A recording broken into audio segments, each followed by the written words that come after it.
I have a question. Why do people do the things they do? The last thing you remember is the explosion, then the paramedics, then the doctors. You're told you have some swelling of the brain, a light concussion. All things considered, they say you're a lucky man. Your wife picks you up from the hospital. She's ecstatic that you're alive, but you have to go back to work the very next day to her dismay. She misses you. Your son Tyler misses you. They need you. But this is the FBI. It comes with the job. They don't just hand out vacations, especially when there's work to be done. You report to your superiors for the mandated evaluation. After all, you just survived a bomber's explosion at point blank range. They just want to make sure you're okay and that everything is back to normal. You return to the crime scene, searching for connections, cries for help, warning signs, patterns that might make sense of this randomness. But at night, you can't sleep. You lie awake, restless, trying not to think about the smoke.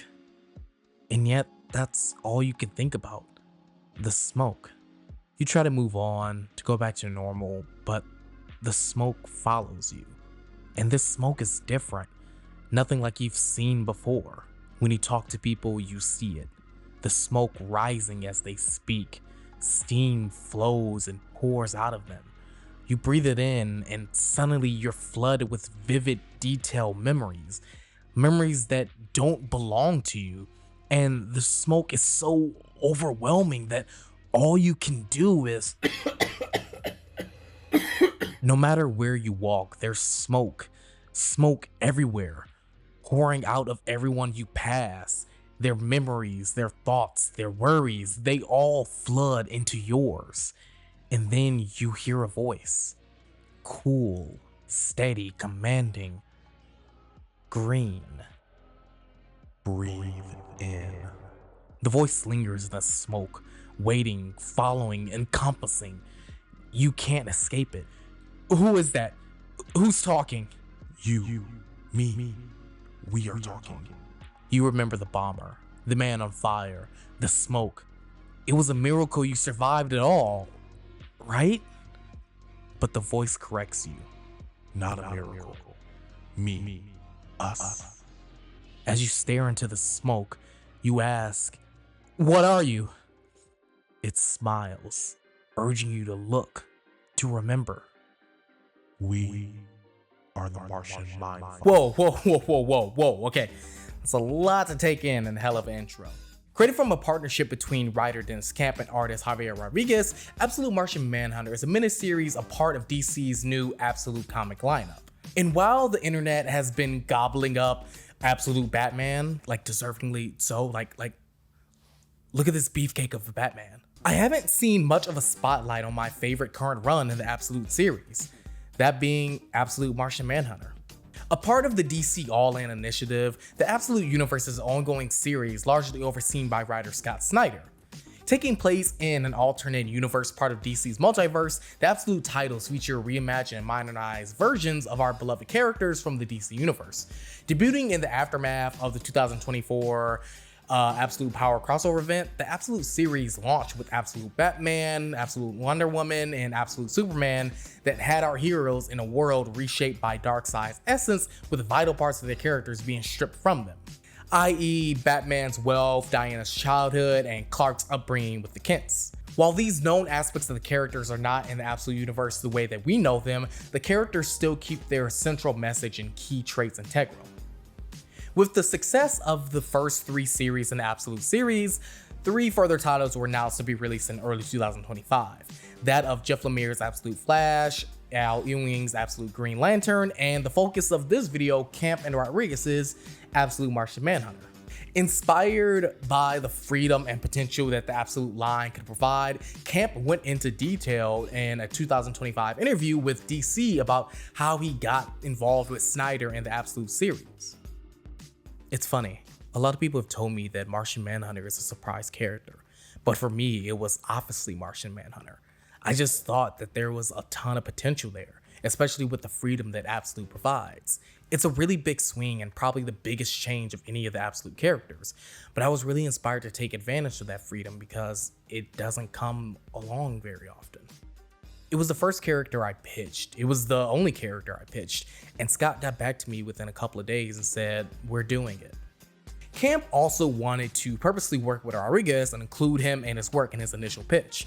With Rodriguez's artwork, trust me, which we will go into detail later, looking like a retro LSD trip was all purposeful.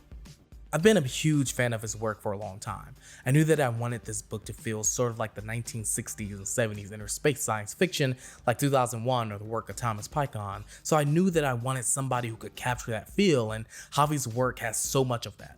But he's also just such an amazing storyteller. He has a strong idea of what comics can and should be.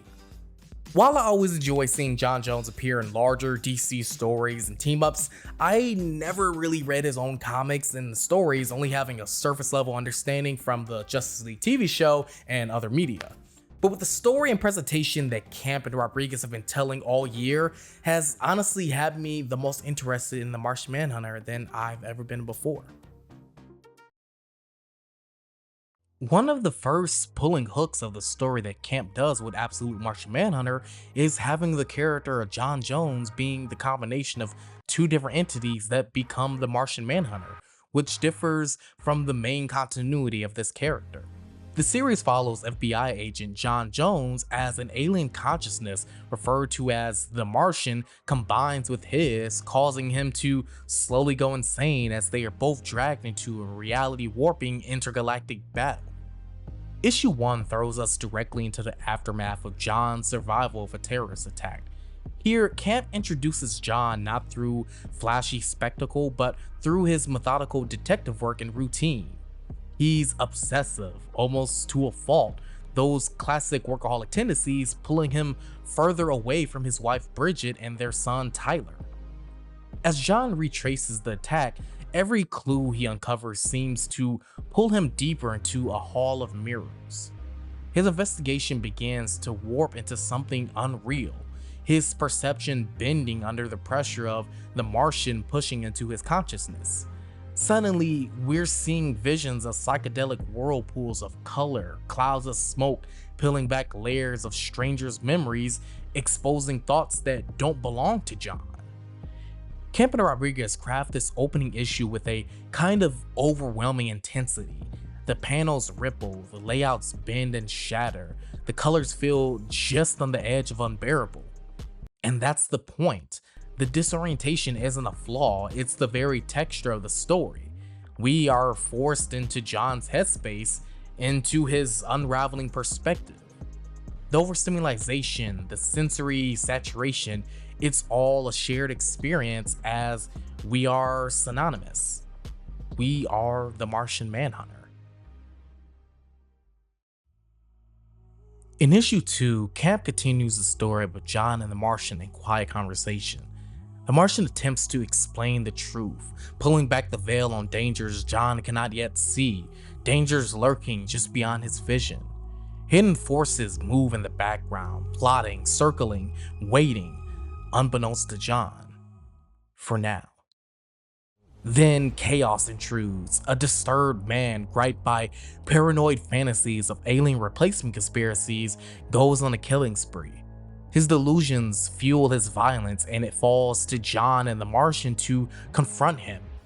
The way Camp and Rodríguez frame this sequence is fascinating.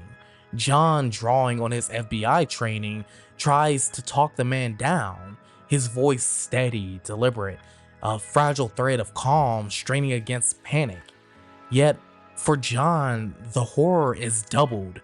He doesn't just witness the carnage, he feels it. He hears the last thoughts of the dying, their emotions, their fear. He knows how many more lives hang in the balance. As cops surround the scene with guns drawn, John tries to de-escalate outwardly as the Martian does the same inwardly.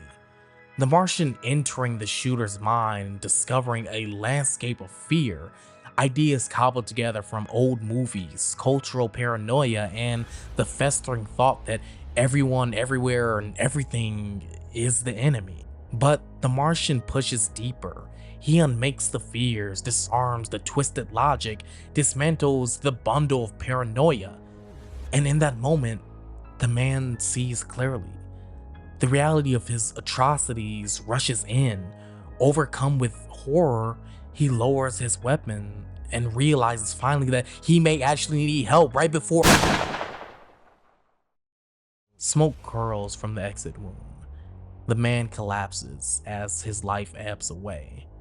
The Martian glimpses one final memory, another presence, a white Martian, malignant and spectral, entwined with the man's delusions, feeding them, shaping them into violence. And with that vision comes terror, the understanding that something far darker is at work. The issue closes quietly. John returns home, slipping into bed beside his wife. When she asks about his day, he can only muster up that it was the usual. But within him, the Martian whispers the truth. It is worse than John knows. Disaster has already arrived. The white Martian is here, and it has come to end humanity. It continues with a spark, then a flame, then the blood-curdling scream of a homeless man, his final thoughts dissolving into smoke. I want to go home. What follows is a pattern, ordinary people igniting innocent lives. John and the Martian press on in their detective work, sifting through suspects who share nothing in common, except the cloud of smoke around their heads. Camp continues to find the balance between John and the Martian as they adapt to each other and the reality warping aspects of the story. While in the background, due to John's growing distance, tension boils between John and his wife Bridget, a visible distance that is drawn spectacularly by Rodriguez, with the Martian being the visual divider between John and Bridget as he is left on his side, encompassed by his wife's colorful train of thoughts and emotions, but passively remaining silent.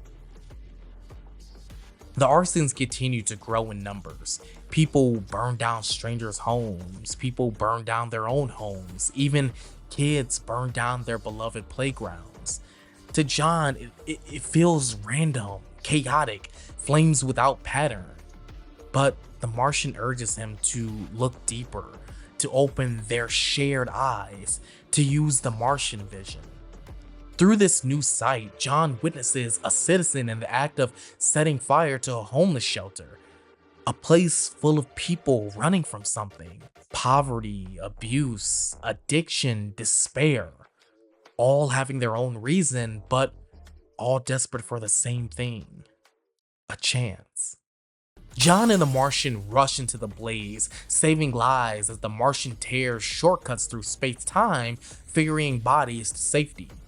As the two rescue a family inside, they suddenly come face to face with a woman engulfed in white flames.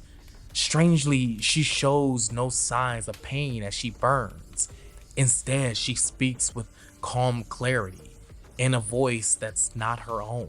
As her flesh peels away, the white Martian possessing her forces its words through the flames, bearing a message for the green one.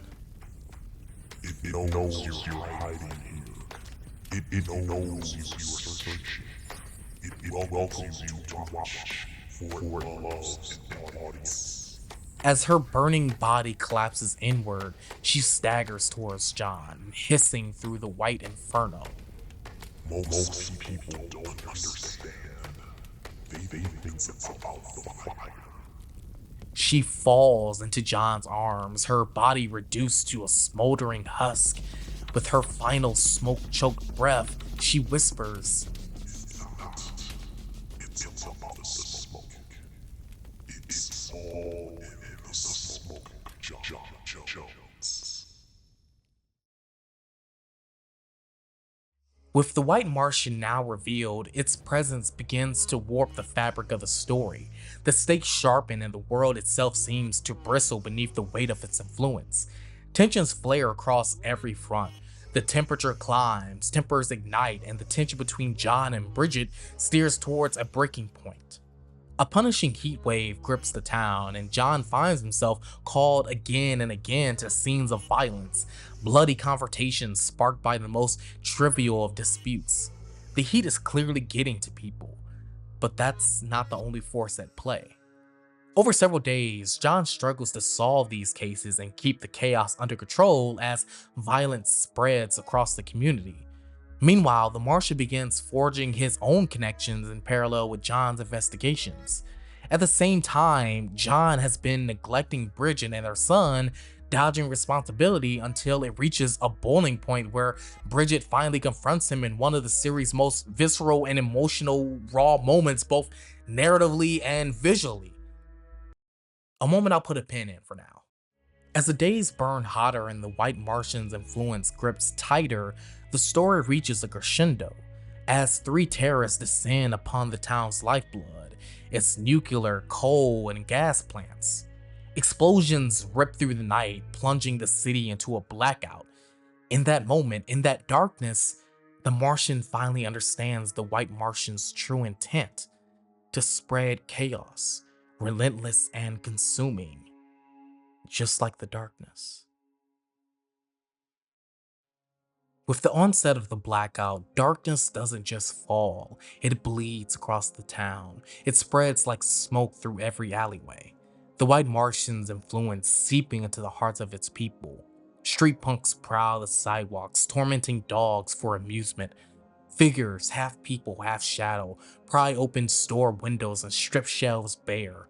Wild teenagers laugh as they steal, as they worship makeshift idols, as they commit violence.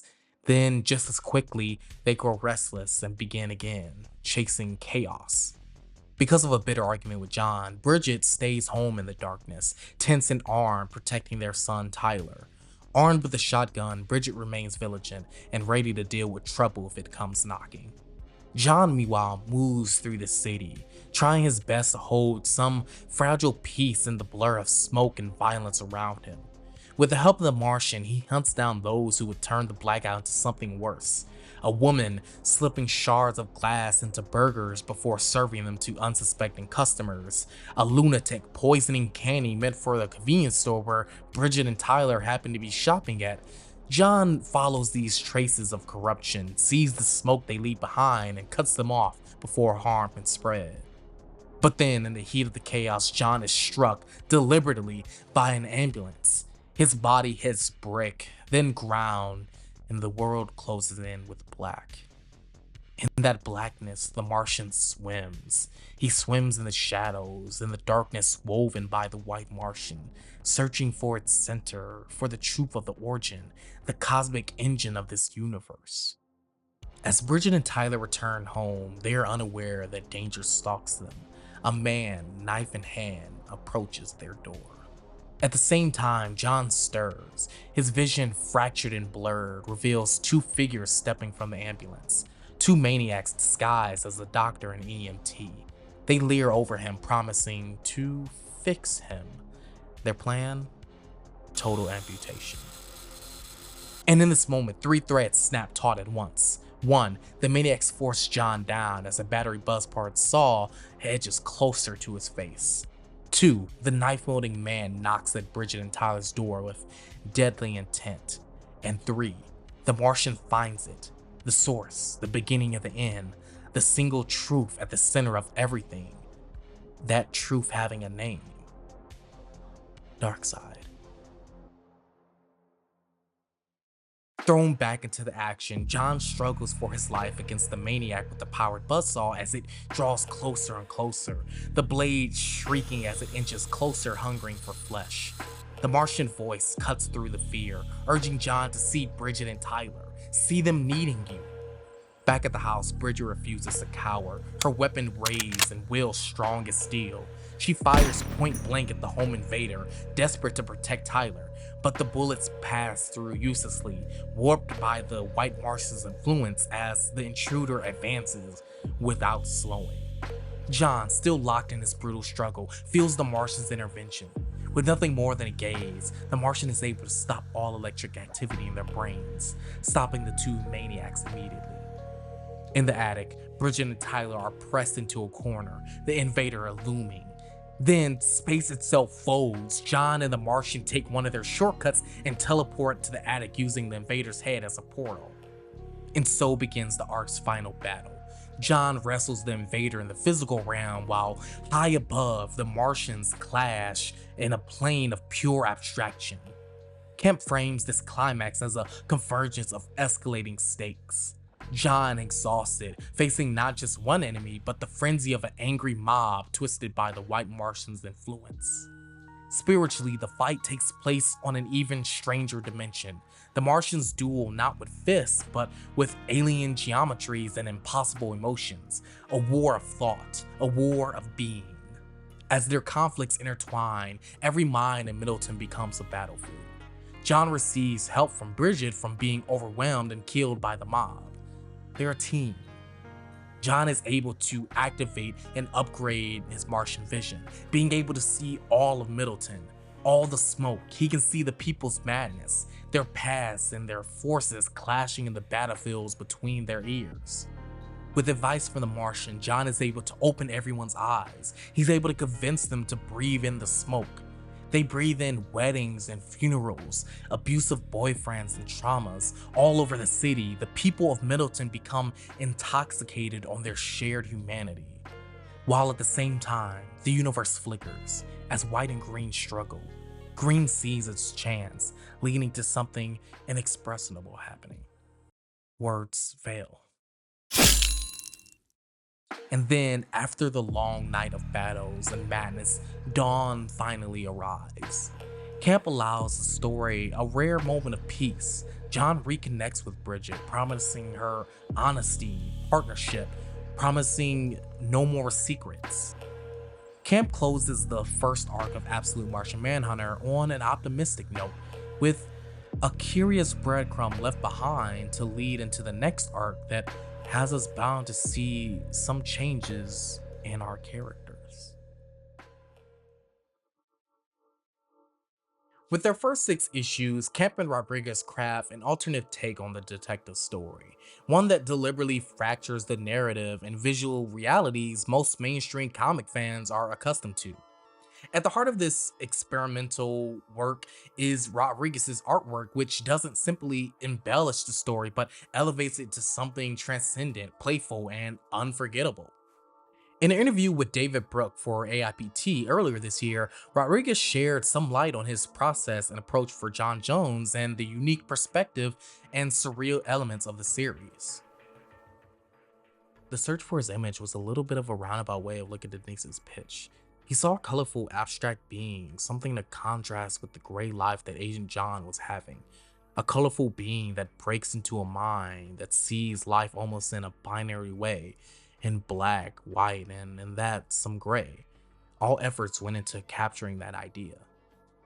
We can see this mentality everywhere in Rodriguez's work, not only in the bold colors and fluid design of the Martian, who honestly reminds me a little bit of Gumby, but also in his dazzling approach to page layout, reality breaking compositions that overwhelm the senses and pulls you deeper into the story. When we turn the page of a comic book, new information is delivered instantly, and great artists know how to manipulate this rhythm, using pacing and structure to enhance the story in ways that feel subtle yet powerful.